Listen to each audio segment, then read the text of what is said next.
Hi friends, ನಾನು Ashwini from Mangalore. Welcome back to my channel. Friends, ನಾನಿವತ್ತು ನಮ್ಮ ಮನೆಯಲ್ಲಿ ಅಂದರೆ ನಾವು ಯಾವ ಥರ ಓಣಂ ಸೆಲೆಬ್ರೇಷನ್ ಮಾಡಿದ್ದೇವೆ ಅಂತ ಎಲ್ಲ ವೀಡಿಯೋಸನ್ನು ನಿಮಗೆ ತೋರಿಸ್ಕೊಡ್ತಾ ಇದ್ದೇನೆ. ಮತ್ತು ನಾವು ಎಲ್ಲಿ ಓಣಂ ಸೆಲೆಬ್ರೇಷನ್ ಮಾಡಿದ್ದು, ನಮ್ಮ ಊರಲ್ಲಿ ಯಾರೆಲ್ಲ ಇದ್ದರು ಅದೆಲ್ಲ ತೋರಿಸಿಕೊಡ್ತಾ ಇದ್ದೇನೆ. ತುಂಬ ಖುಷಿಯಾಗಿದೆ, ತುಂಬ ಎಂಜಾಯ್ ಮಾಡಿದ್ದೇವೆ. ಸೊ ಇದನ್ನು ನಿಮ್ಮ ಹತ್ರ ಕೂಡ ಶೇರ್ ಮಾಡ್ಕೊಳ್ಳುವ ಅಂತ ಈಗ ವೀಡಿಯೋಸ್ ಎಲ್ಲ ಹಾಕ್ತಾ ಇದ್ದೇನೆ. ಸೊ ಎಲ್ಲರೂ ಎಲ್ಲ ವೀಡಿಯೋಸ್ನ ಅಂದರೆ ಎಲ್ಲವೂ ಸ್ಕಿಪ್ ಮಾಡದೆ ನೋಡಿ, ಆಗ ನಿಮಗೆ ಗೊತ್ತಾಗ್ತದೆ ಎಷ್ಟು ಚಂದ ನಾವು ಎಂಜಾಯ್ ಮಾಡಿದ್ದೇವೆ ಅಂತ, ಯಾವ ಥರ ಸೆಲೆಬ್ರೇಷನ್ ಮಾಡಿದ್ದೇವೆ ಅಂತ. ಸೊ ಹಾಗಾದರೆ ವಿಡಿಯೋ ಮುಂದುವರಿಯುತ್ತದೆ. ಇದರದೊಂದು ಸಣ್ಣ ಝಲಕ್ ಮತ್ತು ನಮ್ಮ ಫ್ಯಾಮಿಲಿಯಲ್ಲಿ ಎಷ್ಟು ಮೆಂಬರ್ಸ್ ಇದ್ದರು ಅದೆಲ್ಲ ಹಾಕಿದ್ದೇನೆ. ತಪ್ಪದೆ ಎಲ್ಲ ಸಹ ನೋಡಿ, ಎಲ್ಲ ಕ್ಲಿಪ್ಸ ನೋಡಿ, ನಿಮಗೆ ತುಂಬ ಖುಷಿ ಆಗ್ತದೆ. ಸೊ ಹಾಗಾದರೆ ಒಂದು ಝಲಕ್ ನೋಡೋಣ ಯಾವ ಥರ ಇತ್ತು. ಇದು ನನ್ನ ಅಜ್ಜನ ಊರು ಉಪ್ಪಳ ಅಂದರೆ ಕೇರಳದಾಚೆ ಬರ್ತದೆ. ಉಪ್ಪಳ ಕೆಳಗಿನ ಮನೆಯಲ್ಲಿ ಯಾವ ಥರ ಓಣಂ ಸೆಲೆಬ್ರೇಷನ್ ಮಾಡಿದ್ವಿ ಅಂತ ನೋಡೋಣ. ಫಸ್ಟ್ ಮಾವಳಿಯನ್ನು ನಾವು ವೆಲ್ಕಮ್ ಮಾಡಿದ್ವಿ ಮನೆಗೆ. ಸೊ ರಂಗೋಲಿ ಎಲ್ಲ ಹಾಕಿದ್ರು, ತುಂಬಾ ಚೆನ್ನಾಗಿ ಮಕ್ಕಳು ದೊಡ್ಡವರೆಲ್ಲ ಸೇರಿ ರಂಗೋಲಿ ಹಾಕಿದ್ರು. ಹಾಗೆಯೇ ತಿರುವಾದಿರಂ ನೃತ್ಯ ಕೂಡ ಮಾಡಿದ್ರು. ಹಾಗೆಯೇ ಓಣಂ ಸದ್ಯ ಅಂದರೆ ತುಂಬ ಬಗೆಯ ಊಟ, ಬೇರೆ ಬೇರೆ ಐಟಮ್ಸ್ ಇತ್ತು, ವೆಜ್ ಮತ್ತು ನಾನ್ ವೆಜ್ ಎರಡೂ ಸೇರಿ ಇತ್ತು. ಅಂದರೆ ಓಣಂನ ಲಾಸ್ಟಿದ ದಿವಸ ನಾನ್ ವೆಜ್ ಮಾಡ್ತಾರೆ. ಸೊ ಹಾಗಾಗಿ ವೆಜ್ ಮತ್ತು ನಾನ್ ವೆಜ್ ಎರಡೂ ಐಟಮ್ಸ್ ಮಾಡಿದರು. ಹಾಗೆಯೇ ಗೇಮ್ಸ್ ಇತ್ತು, ಮಕ್ಕಳು ಡ್ಯಾನ್ಸ್ ಮಾಡಿದರು, ಒಂದಕ್ಕಿಂತ ಚೆಂದ ಡ್ಯಾನ್ಸ್. ಎಲ್ಲರಿಗೂ ಸಹ ತುಂಬ ಖುಷಿ ಆಯಿತು. ಮಾವಳಿ ಕೂಡ ಡ್ಯಾನ್ಸ್ ಮಾಡಿದರು. ಸೊ ತುಂಬ ಖುಷಿ ಆಯಿತು. ಮತ್ತು ಓಣಂ ಸದ್ಯ ಯಾವ ಥರ ಇತ್ತು, ಯಾವುದೆಲ್ಲ ಐಟಮ್ಸ್ ಇತ್ತು ಅಂತ ಕೂಡ ಹೇಳ್ತೇನೆ.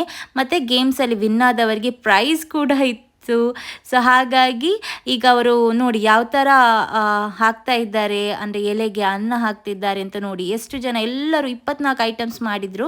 ಸೊ ಎಲ್ಲರೂ ಒಂದೊಂದು ಐಟಮ್ಸ್ ಹಾಗೆಯೇ ತಗೊಂಡು ಆರ್ಡರಲ್ಲಿ ಹಾಕ್ತಾ ಇದ್ದಾರೆ. ನೋಡಿ, ಹೀಗೇ ಹಾಕೋದು, ಆ್ಯಕ್ಚುಲಿ ಇದೇ ಆರ್ಡರಲ್ಲಿ ಹಾಕಬೇಕು, ಪರ್ಫೆಕ್ಟಾಗಿ ತೋರಿಸಿಕೊಡ್ತಾ ಇದ್ದಾರೆ. ಸೊ ಇಲ್ಲಿ ಏನೆಲ್ಲ ಐಟಮ್ಸ್ ಮಾಡಿದರು ಅಂದರೆ, ಫಸ್ಟಿಗೆ ಒಂದು ಬಾಳೆ ಎಲೆ ಹಾಕಿಬಿಟ್ಟು ಅದಕ್ಕೆ ಸ್ವಲ್ಪ ಉಪ್ಪು, ಮತ್ತು ಇದನ್ನೆಲ್ಲ ನಾನು ಮಲಯಾಳದಲ್ಲೇ ಹೇಳ್ತೇನೆ, ಅದೇ ನೋಡಲಿಕ್ಕೆ ಒಂದು ಚಂದ. ಮತ್ತು ಉಪ್ಪೇರಿ, ಪುಳಿ ಇಂಜಿ, ಕಿಚಡಿ, ಪಚಡಿ, ಕೊಂಡಾಟ, ಚಿಪ್ಸ್, ಶಕ್ಕರಪಟ್ಟಿ, ಪಚ್ಚಪಯರು, ಅವೆಲ್, ಪುಳ್ಶೇರಿ, ಸಾಂಬಾರು, ಕುಟ್ಕರಿ, ಕ್ಯಾಬೇಜ್, ಪಪ್ಪಡ, ಫಲಂ, ಪಾಯಸಂ, ಮೋರ್ವೆಲ್ಲ, ವೆಲ್ಲ, ಚೋರು, ಚಿಕನ್ ಚಿಲ್ಲಿ, ಕೈಪತ್ತ ಫ್ರೈ. ಸೊ ಇಷ್ಟು ಐಟಮ್ ತಿಂದ ನಂತರ ಫುಲ್ಲಾಗಿ ಸ್ಯಾಟಿಸ್ಫ್ಯಾಕ್ಷನ್ ಆಯಿತು. ಒಂದಕ್ಕಿಂತ ರುಚಿಯಾಗಿತ್ತು. ಕೆಲವೆಲ್ಲ ಐಟಮ್ ನಾನು ತಿಂದೇ ಇರಲಿಲ್ಲ. ಸೊ ತುಂಬ ಇಷ್ಟ ಆಯಿತು. So thank you so much ಅಂತ ಹೇಳಲಿಕ್ಕೆ ಇಷ್ಟಪಡ್ತೇನೆ. ಸೊ ಸೂಪರ್ ಆಗಿತ್ತು. ಹಾಗೆಯೇ ಗೇಮ್ಸ್ ಕೂಡ ಇತ್ತು. ಫಸ್ಟ್ಗೆ ಕೂಡ ನಾವು ಗೇಮ್ಸ್ ಆಡಿದ್ವಿ, ಅಂದರೆ ಊಟ ಮಾಡೋಕ್ಕಿಂತ ಮುಂಚೆ. ಅಗೇನ್ ಊಟ ಮಾಡಿದ ನಂತರ ಸಹ ಹಗ್ಗ ಜಗ್ಗಾಟ ಇತ್ತು. ಸೊ ವಿನ್ನರ್ಸ್ಗೆ ಪ್ರೈಸ್ ಕೂಡ ಕೊಟ್ಟರು. ಸೊ ಮಕ್ಕಳಿಗೆ ಸಹ ಕೂಡ, ಅದಲ್ಲದೆ ಎಷ್ಟು ಮಕ್ಕಳು ಬಂದಿದ್ರು ನೋಡಿ, ಅವರಿಗೆಲ್ಲ ಪ್ರೈಸ್ ಕೊಟ್ಟಿದ್ದರು. ಆಗ ಆ ಮಕ್ಕಳ ಮುಖದಲ್ಲಿ ಸಂತೋಷ ನೋಡಬೇಕು, ತುಂಬಾ ಖುಷಿ ಆಯಿತು.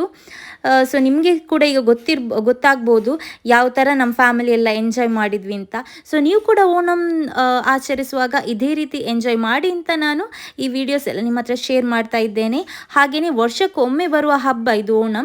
ಸೊ ಹಾಗಾಗಿ ನಮ್ಮ ಊರಿನ, ಅಂದರೆ ಪರ ಊರಿನಲ್ಲಿ ಕೂಡ ಇರ್ತಾರಲ್ಲ, ಅವರೆಲ್ಲ ಒಮ್ಮೆ ಒಟ್ಟಿಗೆ ಸೇರಿ ಒಂದು ಓಣಂ ಆಚರಣೆ ಮಾಡೋದೇ ಒಂದು ಖುಷಿ.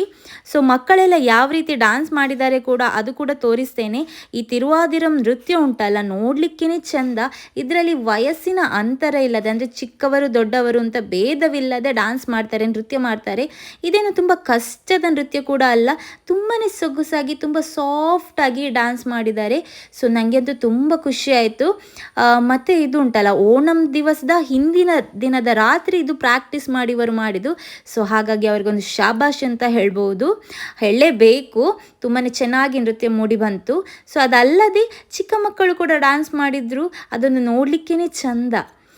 ಸೊ ನಿಮಗೆ ಈಗ ಕಾಣ್ತಾ ಇರ್ಬೋದು ಯಾವ ರೀತಿ ನೃತ್ಯ ಮಾಡಿದ್ದಾರೆ ಅಂತ. ಇದು ಓಣಂ ಸಾರಿ ಹಾಕಿಬಿಟ್ಟು ಮಾಡಿರೋವಂಥದ್ದು. ಓಣಂ ಆಚರಣೆ ಅಂತ ಹೇಳಿದಾಗ ಎಲ್ಲರೂ ಕೂಡ ಜಾಸ್ತಿಯಾಗಿ ಓಣಂ ಸಾರಿಯ ಹಾಕಿಕೊಂಡು ಬಂದಿದ್ರು, ಅಂದರೆ ಟ್ರೆಡಿಷ್ನಲ್ ಡ್ರೆಸ್ಸಲ್ಲಿ ಬಂದಿದ್ದರು. ಸೊ ಇವತ್ತಿನ ನನ್ನ ವಿಡಿಯೋ ಇಷ್ಟ ಆದರೆ ಲೈಕ್ ಮಾಡಲಿಕ್ಕೆ ಮಾತ್ರ ಮರಿಬೇಡಿ. ಇನ್ನೂ ವಿಡಿಯೋ ಮುಂದುವರಿತದೆ ನೋಡಿ, ನಿಮಗೆಲ್ಲರಿಗೂ ಸಹ ಇಷ್ಟ ಆಗ್ತದೆ. Thank you so much. ಇದೇ ರೀತಿ ಸಪೋರ್ಟ್ ಮಾಡಿ.